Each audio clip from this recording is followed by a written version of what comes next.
Thinking like a magician makes you creative.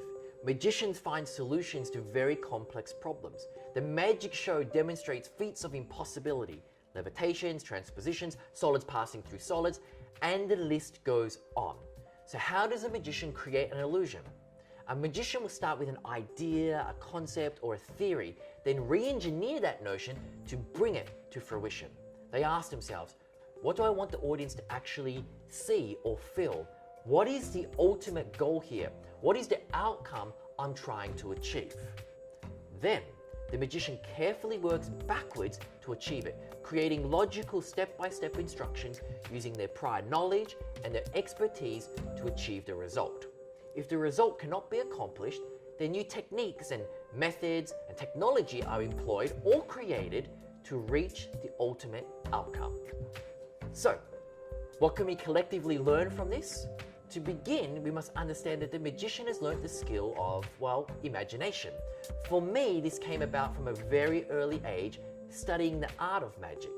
The magician places himself in a position where there are no limitations, there are no boundaries. By pure definition, my art form, my craft, magic, has no limits. It can't. It's about creating the impossible, and thus, therefore, it technically cannot be defined.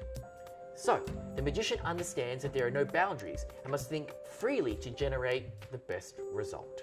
As adults, we often place a glass ceiling above us. There are too many conditions and rules that need to be met. Our vision gets clouded. We think of, well, there's economics, there's logistics, human resources, all the problems, all challenges associated with trying to achieve your goal. These all water down the final result before you've even begun. So you're kind of in a place of negative. For example, when a child is supplied with paint, clay, paper, scissors, they will experiment and construct images and figures out of their imagination. They create the rules. The artistic impulse is strong in the early years of life, but sadly, it is often stifled and buried as a child matures.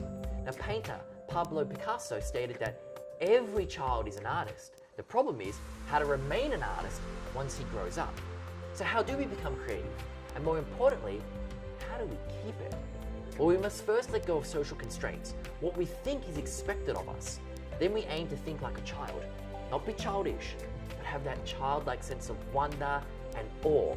So we look at the world with innocence.